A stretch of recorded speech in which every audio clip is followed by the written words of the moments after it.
It feels like it's been a long time in some ways. Some ways it feels like it's just yesterday that she passed away. But it's almost like her voice is even sweeter. You know, the memories are even more beautiful. The things that we've done are even more special to me through the years. So I don't know, time has a way of like making what was beautiful even more beautiful. Rory and Joey Feek were married in 2002. By 2016, Joey and Rory were a beloved country music duo with 7 albums, an ACM award, and most importantly, a 2-year-old daughter named Indiana. But that same year, on March 4th, Joey Feek tragically passed away after a nearly 2-year battle with cervical cancer.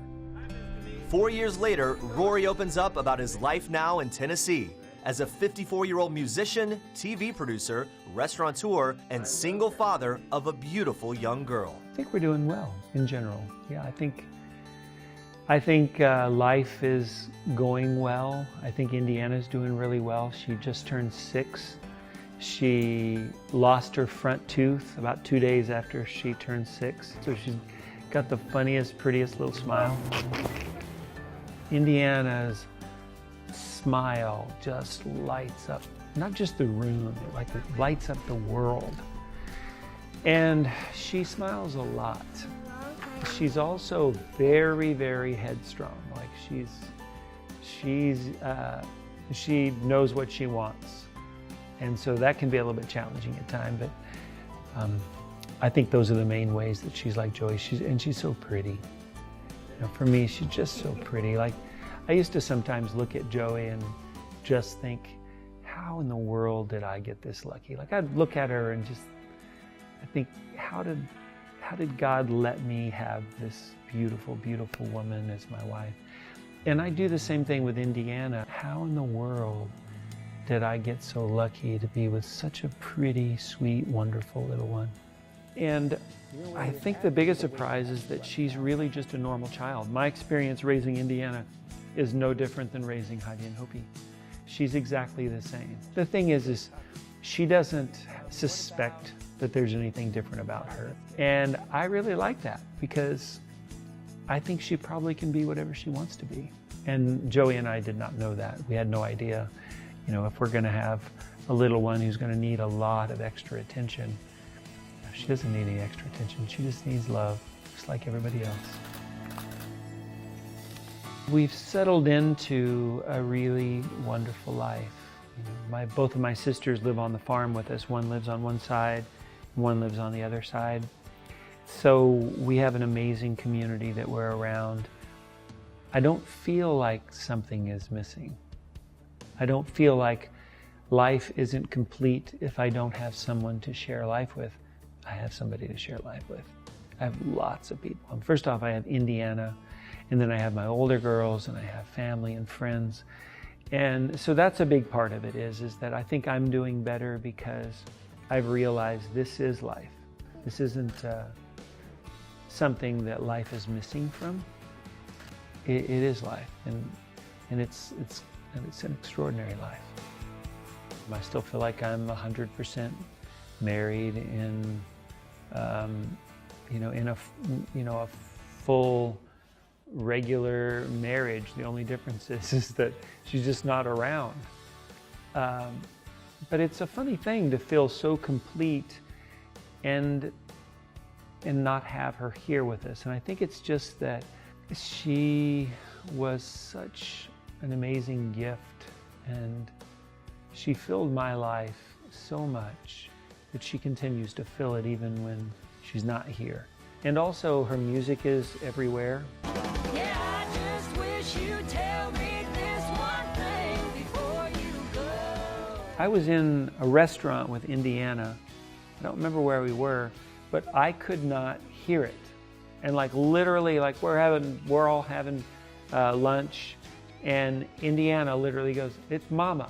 And she starts singing the song, and I thought, no, I couldn't really hear it. Like all of us got really quiet, and it took a lot of work for me to realize that's Joey. And so one of our songs was playing on the radio, and she heard it right away. And so I think she's highly aware of her mama's voice, what her mama looks like.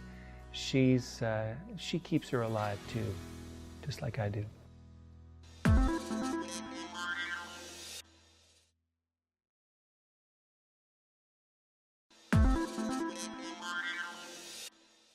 We are in downtown Columbia, Tennessee. It's kind of an unusual spot for me. This is my town, but I live on a farm in the country, so town has been something that I haven't really spent a lot of time in the last 20 years since we bought our farmhouse. This new restaurant is my sister Candy's. This is called Marcy Joe's Muletown. This also, besides being a restaurant, is a really wonderful sound stage also. So we have a stage at the far end where we can do intimate concerts. This is us. We were filming a sitcom in here, and about, what'd you say, 3 months ago, this place was just a whole different kind of place, and us and a bunch of folks have sort of transformed it into this sound stage. People, our people. It's been 4 years since Joey passed away, and although I've done a few things, I've written a couple memoirs and a children's book, I've been very careful and cautious about what is the next creative step that I'm going to take. And that first decision I made was I was going to make a docu-series called This Life I Live based upon my blog. About 3 weeks before the baby was born, maybe a little more than that, I started making a blog. And in that blog, I was going to capture our lives and take pictures and videos and tell stories. So this new TV series is basically just the blog come to life. This is the unfolding story of the life we are building together as I try to make a difference and live each day like it's my last. This Life I Live premiered March 8th on RFD-TV, a cable channel billed as rural America's most important network. It just gives me a chance to actually share a much richer version of storytelling.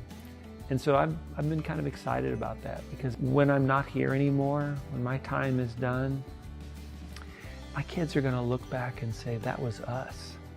That was all of us, and that was Dad in that moment, and Indy's little, and this is where we are.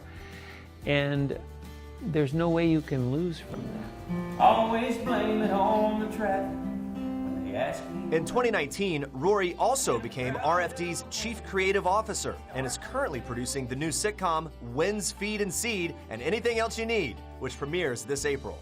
From there, more decisions, like I decided to help my sister Candy open a new restaurant, Marcy Joe's Muletown.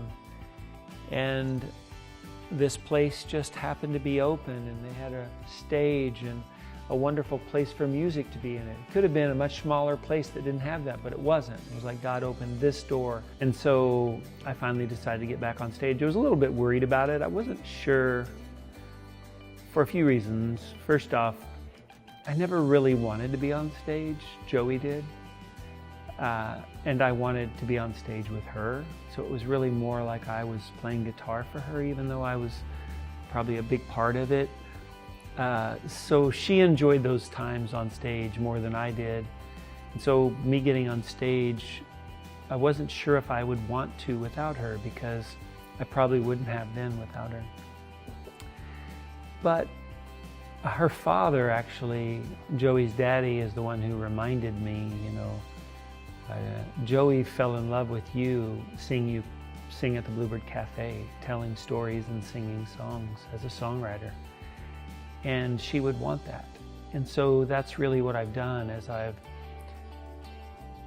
got back on stage and really kind of simplified and done more storytelling through songs and stories. I like your sweatshirt. Thank you, sir. My older girls, they sometimes, they're like, Dad, I can't really figure you out, because I do have something inside of me that just keeps going. Some people can't, they need to just shut down and curl up in a ball. I'm not sure if it's just such an overwhelming amount of gratitude that's inside my heart because of the life I've got to live with Joey and in the story that's unfolded, or because of the life I get to live now. But something inside there tends to look at the things that are hard as whatever they are, they're not that hard. You know, comparatively, you know. There are some people who can't be here, that wish they were here. They wish they had something hard to do. I think as far as just still standing, I don't know. I'm wired that way. Like, I'm excited every day is a new day. Every day is a new chance to be better than you were the day before.